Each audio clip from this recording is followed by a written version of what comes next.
The Seahawks have as much talent at the skill positions as any team in the NFL, but lingering concerns on the offensive line could make that a moot point. We're going to be taking a deep dive into the trenches with special guest Ian Furness here on our latest training camp preview on Locked On Seahawks.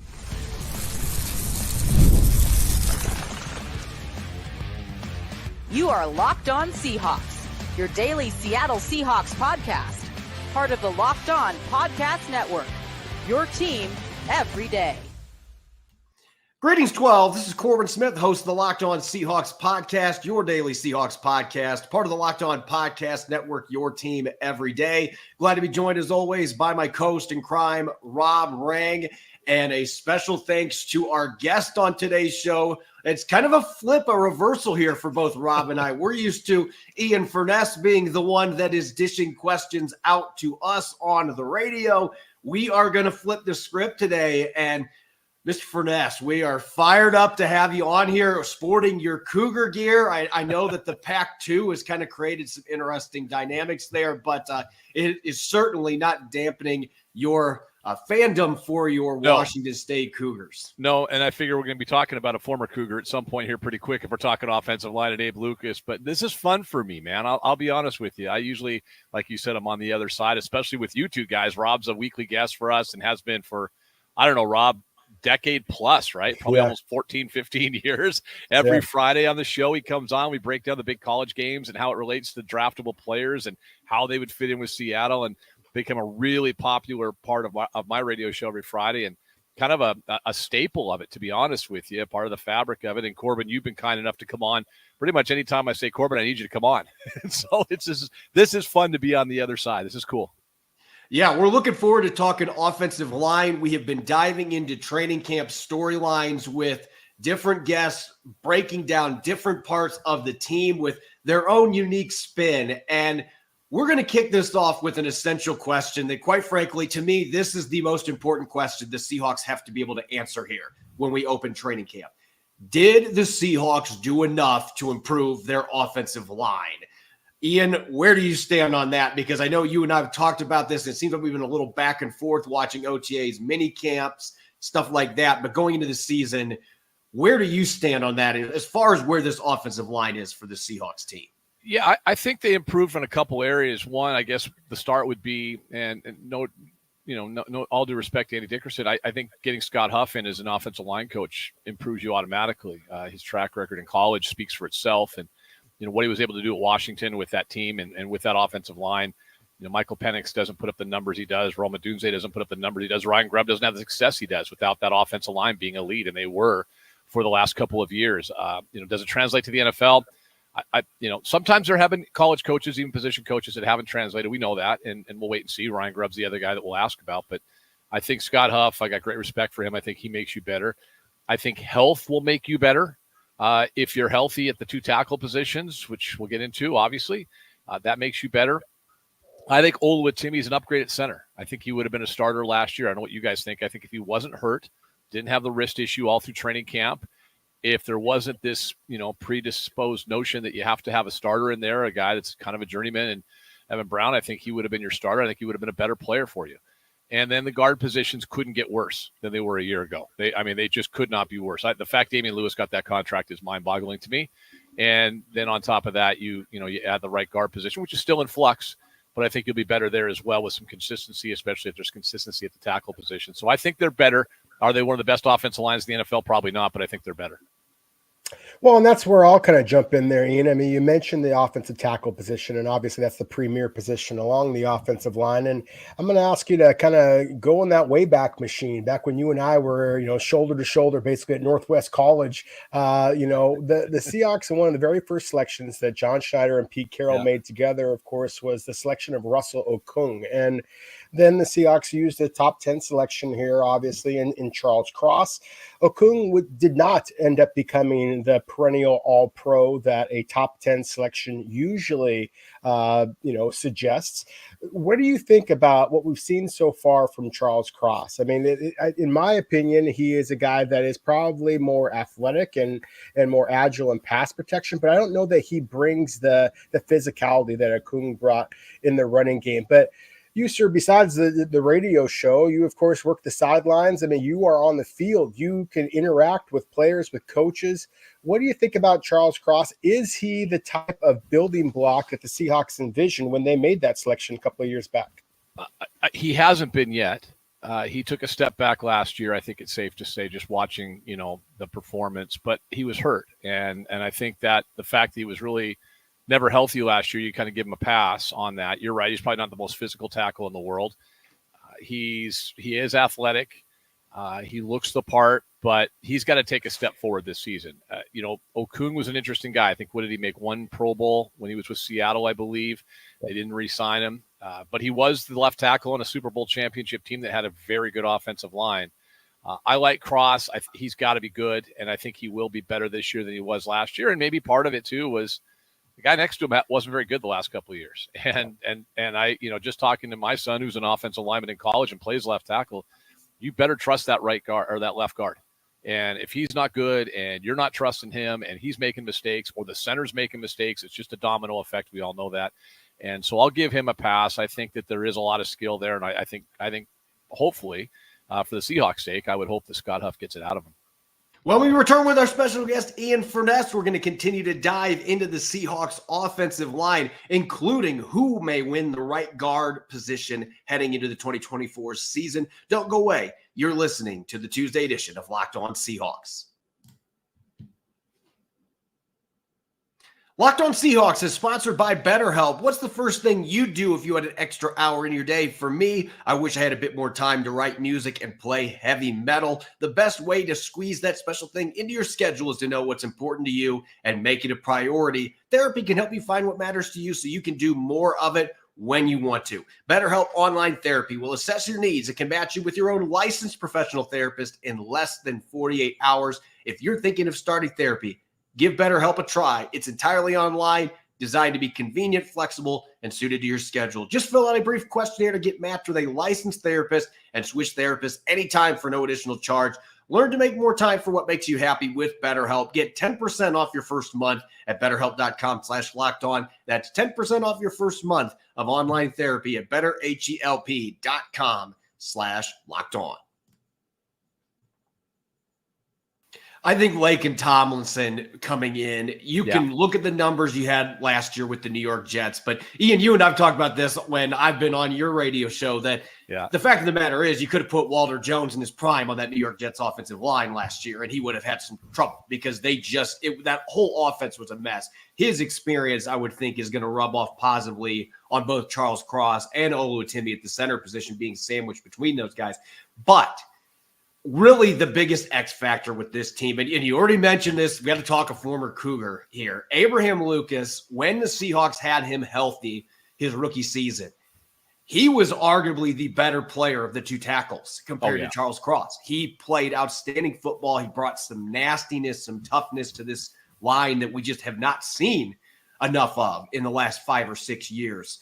It's just been missing that physicality, that bully mentality, and Abraham Lucas has that. So I'm going to be dishing it to you this way. On a scale of 1 to 5, 1 being, it's okay, we got George Fant, we're fine. 5 being, he better be healthy or the house is going to burn down. Just how crucial is Abraham Lucas to this team getting back to the playoffs and reaching their offensive potential? Well, I'd say 3.5 to 4, maybe leaning towards 4. I go back to before he was drafted, and we talked about him a lot, Rob. Right? Whether he's going to come to Seattle or not, and Lucas is a warrior. The fact is, in college, he didn't miss snaps, he didn't miss games, he never missed time. He just played through stuff. So, the fact that he, that first game last season, and there was something wrong, and it never got better. He did come back, but it just never got better and left again. That tells me that he was really hurting, because this is a guy that doesn't just take snaps off or take games off. And he just watching his 4 years, he was a 5th-year guy, but, watching the 4 years he played at Wazoo and how he improved his body and everything else, he didn't miss games, didn't miss snaps. He was an absolute stud.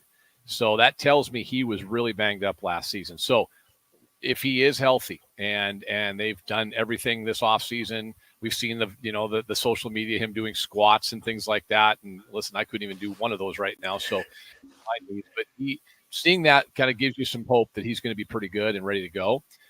If he stays together and is healthy, and again, I just kind of take last year as that just happened, right? Like it's a guy that had all the track record of never missing games. It was just a bad year for him getting banged up. I think it's imperative. He is physical. He will help your run game. Great pass protector. And we've seen over the years that the right tackle and left tackle, the emphasis on the left tackle isn't even what it used to be. Now, arguably the best tackle in the NFL and the most important tackle in the NFL is on the right side, and Penny Sewell, right? So like he's really, really important for this football team. And if he is healthy, then that's a massive improvement and upgrade from last year.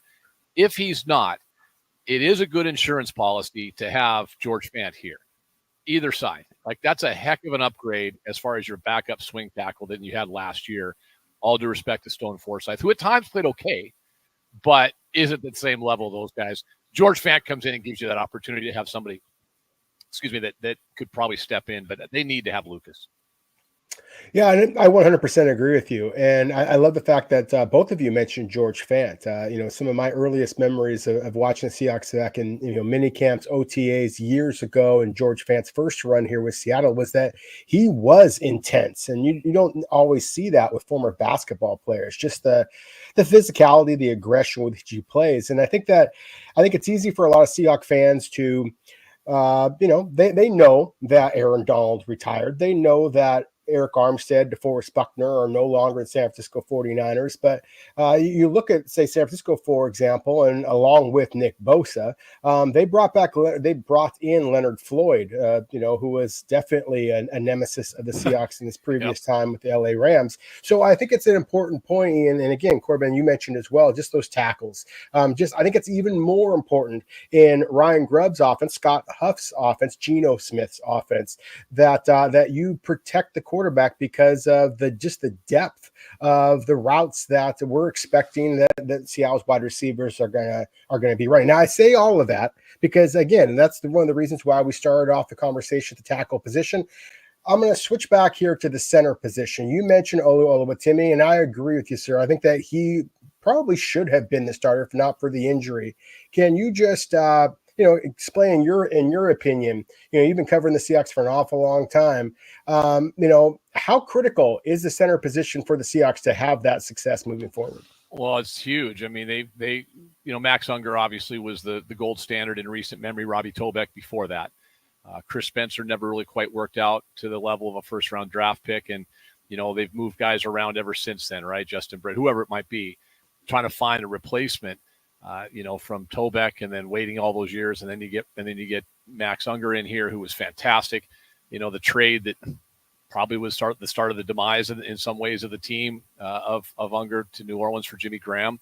I think Oluwatimi, here's the thing: he's not a guard or a tackle that you're converting to center. Yep. He's not a guy that's a swing guy that you're going to put there because there's a definite need. You're not moving him there because he can't play right tackle. He doesn't quite have the feet for that and the kick step and all those things. So now you're putting him, a guy that was the best center in college football in terms of the award, and walked into the University of Michigan as a transfer student and immediately became a captain. You're putting that guy in the middle of your offensive line to run your offensive line. And then you Laken Tomlinson next to him, a 10-year veteran. It's been around the block and has had some good years in the NFL. And with Corbin, you're right. Like, it's almost like it's like the Jets. Like I still am mystified on a side note how like people are thinking that they're going to win a Super Bowl this year. It's still the Jets, and everything goes there to rot. And that's what happened to his career. But you bring him in at next to Oluwatimi, but Oluwatimi is a pure center, and he's stout, he's strong. He's got a little bit of a mean streak. When he did play last season, there was not only not a noticeable drop off. I think there might have been an upgrade. I was really, these guys look at tape and film from every practice, every snap, every walkthrough, as well as the game tape. But I just never quite figured out what the infatuation was with Evan Brown, and the year before that with Austin Blythe. Obviously, Oluwatimi wasn't here, but it's like, undersized journeyman centers seem to be like what they wanted to do. And I know he wasn't that undersized, Evan Brown. He just felt small to me. Every time I walked by him, he felt small. I'm not sure what it was. Maybe he just played small, but I think Oluwatimi is a definite upgrade. Again, he is a center, was the best in college, playing for the University of Michigan as a team captain. That, to me, that resume puts him in a different category than a lot of these guys they've had trying to piecemeal in there for the last few years. I want to take a step back from the individual players for just a moment, Ian, because you and I would say that you and I spend maybe an unhealthy amount of time at practice watching the offensive line drills. But, a lot of the other reporters, they're over watching the skill guys, They're watching the quarterbacks, they're watching the defensive line. Why wouldn't you want to watch Byron Murphy II? That sure. is an impressive young man. But you and I watch a lot of the offensive line because at the end of the day, that's how offenses are going to function. You got to be able to have solid play at the offensive line. And Scott Huff now coming in. He's never been an NFL coach. As you mentioned, that is something that, you have to keep an eye on. Is he going to be able to make that transition? But you and I have got a chance to see how he handles things compared to the previous offensive line coaches. And the real thing that jumped out to me is the fundamentals, the ability to work on run fits and walkthrough. Like, I had never seen a Seahawks team do that. And we've seen Scott Huff emphasizing that early on. What have been your initial impressions just seeing how he carries himself with these NFL players? Sometimes that's a really tough journey for guys that have just been coaching college athletes. Now you're coaching guys making millions of dollars in the NFL. What has been your impression, and what do you see as the biggest challenge that he is going to be facing making this leap from Washington to the NFL? Well, first of all, the reason it's unhealthy we do watch it, part of the reason is the guy in the other window up there is Rob Rank, because when I talk about what we do on Fridays, I think everyone wants to hear about the next great quarterback coming out of college or wide receiver. Rob, we spend an unhealthy amount of time talking about offensive and defensive linemen every Friday coming out of the draft, but it's because of what you just said, Corbin. It starts there. The other unhealthy part of it, my son plays the position. I've got to, had a greater appreciation for the attention to detail that goes into it at any level of football. If your offensive line's good, you're going to be good. We were just joking about the other day. My son plays at Whitworth last year. They went into the season. That was the biggest question mark for a team that returned everything offensively and had the player of the year at quarterback and all this stuff. Could the 5 guys who are basically 4 of the 5 were first year starters, could they be good? Well, they're tight as hell. They like each other, and game 1, they were okay. By game 12, 13, they were the best in the conference and the best on the West Coast in small college football. Why? Because coaching and attention to detail. And that is what it comes down to. And that cohesive unit, those guys rolled through things. They wouldn't have put up the numbers they did for him last year without that play. And I saw that with Scott Huff. Watching a lot of football practices over the years, NFL, college, what have you, watching him at that level, watching Scott Huff at that level, and like you miss, like you're doing a sled drill and you don't pop the pad up, do it again. And it wasn't punishment. It was do it again. So you know what it feels like to have it done right and correctly. And that I was really impressed with. The run fits, that just slow motion, spending 15 minutes, Corbin, in a timed practice going through that attention to detail with Ryan Grubb and Scott Huff in the offensive line, amazing.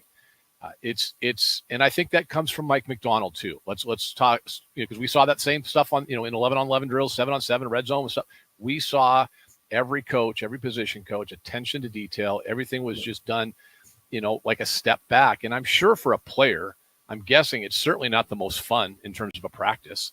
Like it can't be. It's probably kind of at times, mind numbing because you're going, especially if you're not the guy involved. But you have to do that. If the attention to detail in football is huge. And so watching Grubb and watching Huff and watching these guys just go through everything at the pace they did at times, I'm just encouraged. I think they're going to be good because you started the whole show today, Corbin. You mentioned it. They're really good offensively in terms of skill positions. Like they're probably, to me, the most underrated and kind of flying under the radar offensive group in the NFL. I mean, I'm taking Ken Walker healthy over most running backs in the NFL. He's a top 5 guy in my mind. That threesome at wide receiver is just slept on. Well, part of the reason is I don't think Shane Waldron did a very good job the last couple of years. 2, they couldn't protect Geno enough either. And then Noah Fant might actually be used this year correctly as a tight end. God help us. Maybe in the red zone. Who knows? I mean, but none of that matters if those guys up front aren't good. And I think they'll be better. When we return for part 3 of our discussion with Ian Furness, Who's got the edge in the running game for the Seahawks out of the backfield? Is K9 still going to be the lead dog, or does Zach Charbonnet have something to say about who's going to get the most carries in Ryan Grubb's offense? We'll be diving into that and more coming up next on our Tuesday edition of Locked On Seahawks. This episode of Locked On Seahawks is brought your way by Game Time. You shouldn't have to think about skipping a car payment when you want to buy tickets to your next big event. Game Time is the fast and easy way to buy tickets for all the sports, music, comedy, and theater near you. They've got killer last-minute deals, all-in prices, views from your seat, and with their best price guarantee. Game Time takes the guesswork out of buying tickets. Back in early May, my wife and I scored awesome lower bowl seats to see the metal gods themselves, Judas Priest, and we get to see Rob Halford and company for $75 a ticket. That is an awesome price to see an iconic band. You don't have to break the bank or break the law to do so. If you thought I was going to skip out on that deal, you got another thing coming. Game Time has deals on the tickets right up to the day of the event, and Game Time guarantee means you'll always get the best price to write your own memory. If you find tickets in the same section row for less, Game Time will credit you 110% of the difference. Take the guesswork out of buying tickets with Game Time by downloading the Game Time app, creating an account, and using the code Locked On for $20 off your first purchase. Terms apply. Again, create an account and redeem the code LOCKEDON for $20 off. Download Game Time today. Last minute tickets, lowest price guaranteed. Well, I think that they're going to be better as well. And Ian, you just kind of started to jump into the skill position talent there. So I'm going to steal a question that I know Corbin has been kind of, excited to ask here. And that is at the running back position. You just said, sorry, Corbin, still your thunder here. You got to steal my running back thunder here. Yeah. But, there's been a lot of debate. Ken Walker III, there's no doubt he is a dynamic back, but at the same time, he's got a little bit Barry Sanders to him, and that there are times where he will get kind of caught, looking for the big play rather than getting at least a couple of yards. Where Zach Charbonnet does feel like a little bit more of a straight ahead kind of a guy. You just said it. You think that Ken Walker III is among the top 5 backs, or I may be paraphrasing there. I don't want to. Right. No, I think he is. Yeah. I think he's healthy. Yeah. And so that's why I guess I would ask you is just how do you see, let's say that, the fantasy football play. I know that you're not Brennan Huffman or anybody like that, but if, the fantasy football folks listening in, how early, or how would you divvy up the running back carries? Do you think it's going to be Ken Walker 80% of the time and Zach Charbonnet gets a couple carries, or do you see more of a 50-50 split? I'm going to guess 65-35 would be probably maybe even closer to 70 if healthy. Here's the thing. Walker wasn't ever healthy last season. Sure. He was another guy that was banged up all year, and he kind of fought through some things, missed some games. Charbonnet, I think, is a great number 2 for him just because the styles are different. Walker, you're right. Like the criticism with him, when healthy, is every play isn't a home run. Like every play can't be, I'm going to get to the end zone. This isn't high school where you're able to, if you get one hole, beat everybody in the second level and third level and score. He's a guy that I think learned that. In fact, I remember specifically having a conversation with him. I believe it was late in his rookie year, and he was kind of doing that. And then he had a game, might have been Arizona. I can't remember. They all run together, but I remember doing the interview in the hallway after him one-on-one. And he's like, I said, man, you look different today. And he says, yeah, Pete got on me this week and just said, hey, just get 3 yards, get 4 yards, get up field. And I think that resonated with him. I know that this head coach is going to do the same thing. It's not going to but the funniest thing, Corbin, how many times we sit next to each other in the press box and say, that should have been a 4-yard loss. And it was a 3-yard gain. Like that happens often with Ken Walker. Better offensive line, I think he's going to put up a massive season. Like he's a to me, he would be, if he's sitting there and late in the first round in the fantasy league where they're running back heavy, you jump on him all day. Charbonnet, I think, is a good back. I just don't think he has that same explosiveness. But here's the thing. Even though Pete's not there, I think they still have a thing called competition in the NFL. And my guess is that should push Ken Walker, knowing that there's a guy that's legit behind him. Kenny McIntosh is a wild card for me too. I didn't have a great mini camp, dropped some balls. And, I think a couple times, Corbin, you and I are looking at each other going, where's McIntosh? Like dropping a ball here, that kind of stuff. If they get him figured out, if he gets it figured out, a guy that missed most of all of last season, really, except for one game, I think he's such a huge upgrade as a third back over DJ Dallas that 1, 2, 3, I think you should be really excited for as a Seahawk fan. Since Rob decided to steal my running back thunder, I'm gonna steal his guard thunder here, because at the end of the day, this is what's interesting. And maybe you disagree on this, and if you do, I'd love to hear your viewpoint. But it does seem like the left guard and center positions, maybe they will have competitions, but it feels like those spots are pretty locked up, or the Seahawks they want Laken Tomlinson and Oluwatimi to be the two guys there. Right guard, though, is the one position that truly, if anything, it's even more wide open now, because McClendon Curtis, and we've talked about this on your show, McClendon Curtis is no longer just a curiosity when it comes to that right guard competition. He is very much a legitimate contender there. So I'm just going to ask it bluntly. Who the hell is the right guard for this team when the season starts in week 1? Well, I mean, based on what we saw at OTAs and minicamps, McClendon Curtis, but I think there's a couple of reasons. One, Anthony Bradford wasn't healthy. And so I think that comes into play. He wasn't, he kind of came back towards the end, but he wasn't ever real healthy. I think they're going to give him every chance to win that job as well. He was a 4th-round pick in 2023. It's not like, Anthony Bradford was just some, UDFA off the street. He's a 4th-round pick. Now, obviously, previous coaching staff, but it's the same scouting staff. I think and Bradford brings an element of just pure nasty. Like, everyone will tell you he's the meanest dude on the team and there's not a number 2. Like, it's just like he's at a different level of nasty. I think they'd like to have that on that offensive line. But his pass blocking last season, Rob, right, that was a struggle. That was a struggle, but good in the run game. So, and then the wild card's Christian Haynes, the 3rd-round pick out of UConn, dirtbag, as Jim Mora would call him. Shout out to Jim. Still appreciate the interview on draft day. Fun. Go back and listen to it. Quite entertaining. But I think he's the wild card in this. So really, I guess if you want to look at glass half full, McClendon Curtis, Anthony Bradford, Christian Haynes, 3 guys that probably can play.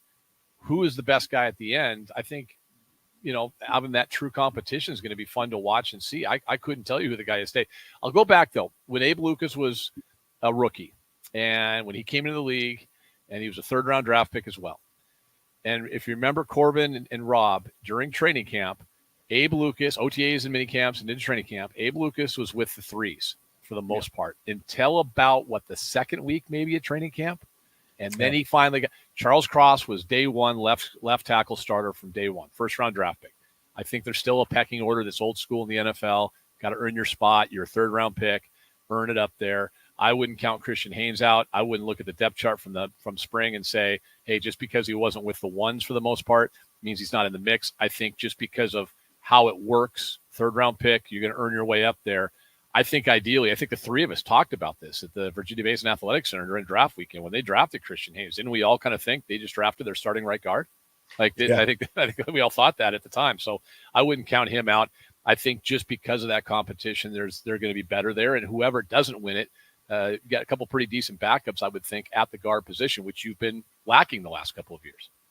Yeah, and that would be the, kind of the point that I would make as well, is I don't know if any one of those 3 is ever going to be a Pro Bowler, but it just feels like the depth at right guard is stronger than we've seen. It feels like any one of those guys could actually be a starter. And I love the fact that you mentioned the story with Abraham Lucas and just that perspective of how low he was in the depth chart until the preseason games began. And I just remember him with a couple of different pancake blocks. And I mean, just anybody could see that this was a physically dominant player. And we saw some of those flashes with Anthony Bradford a year ago. I'm very curious to watch the way that workout or that positional battle follows through. Last question for me, Ian, and thank you so much as always for just joining us. It's fun. We talked about the Scott Huff as a coach, as a teacher a little bit, and with the perspective that you've gained with watching your son, I think is important here as well. One of the things I thought that the Seahawks did a nice job during the Pete Carroll era is they would bring in some former Pete Carroll players that could essentially serve as like coaches on the field. I mean, hell, they had assistant coaches who were former players of his as well.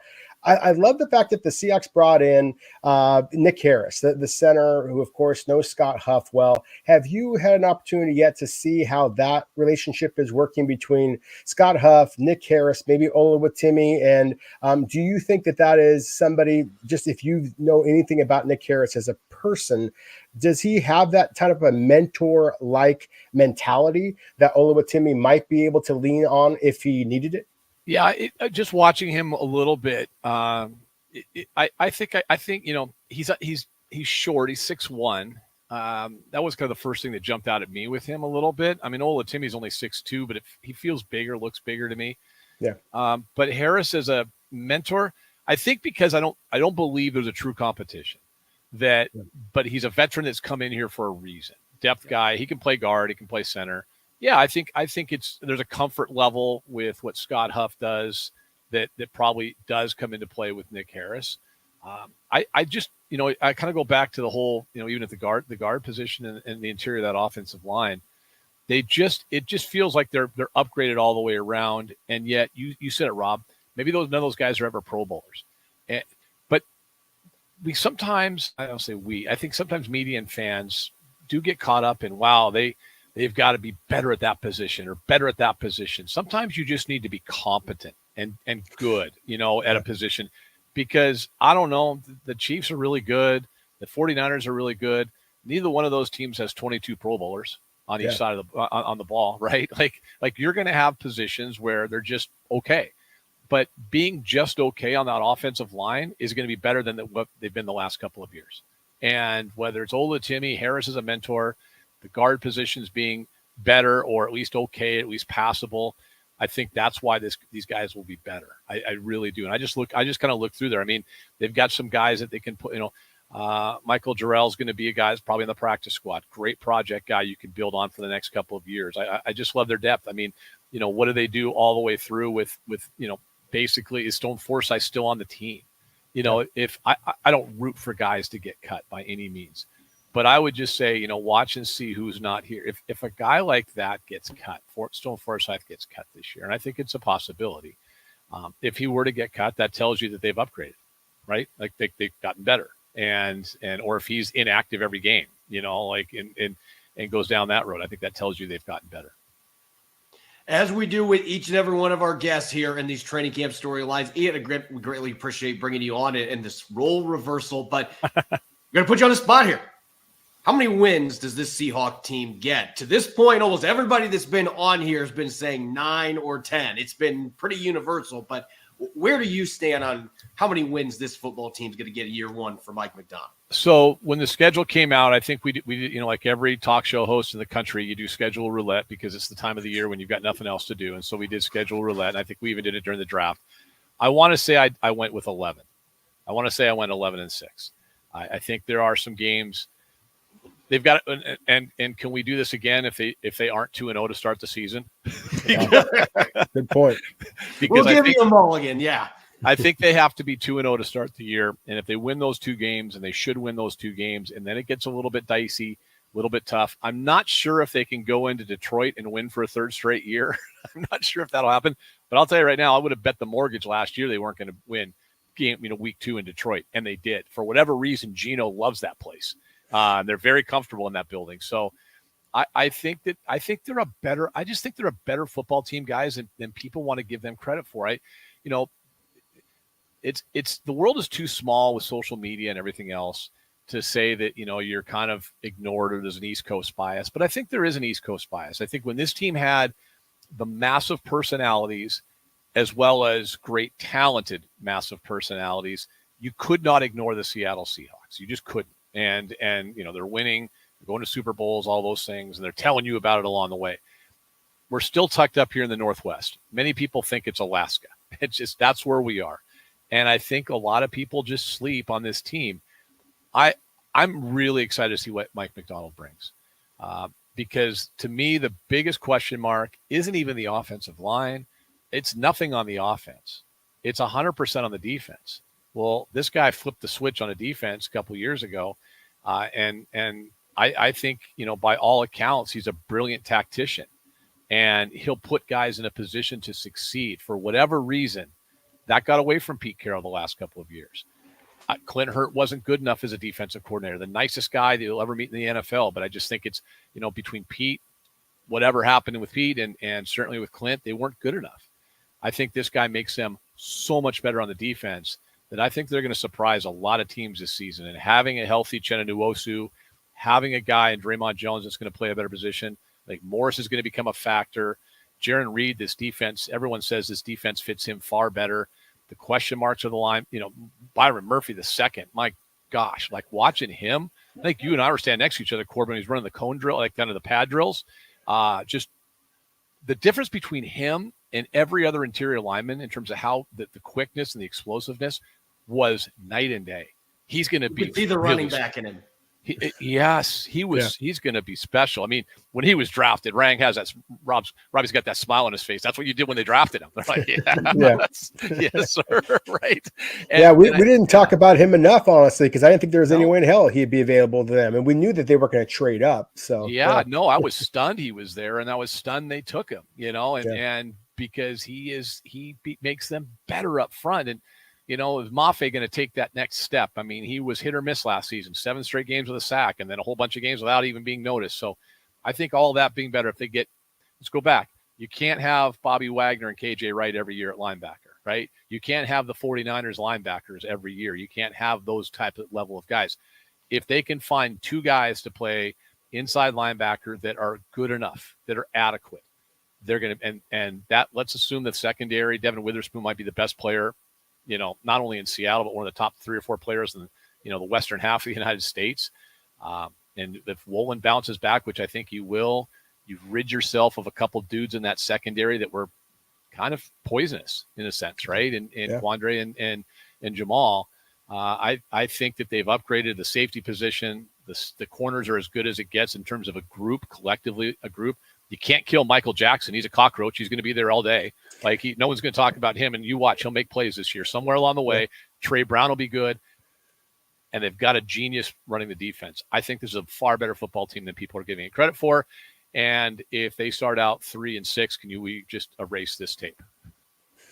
There you go. So far with the highest win total for any of our Seahawks training camp storyline guests. 11 wins is the prediction. And, of course, we could get to training camp and then all of us could quickly say, this is not going to be the team we think. But that's where things stand now. As always, a special thanks to Ian Furness for jumping on. And we look forward to returning to our regular roles with you and letting you dish out the questions moving forward with training camp coming up soon.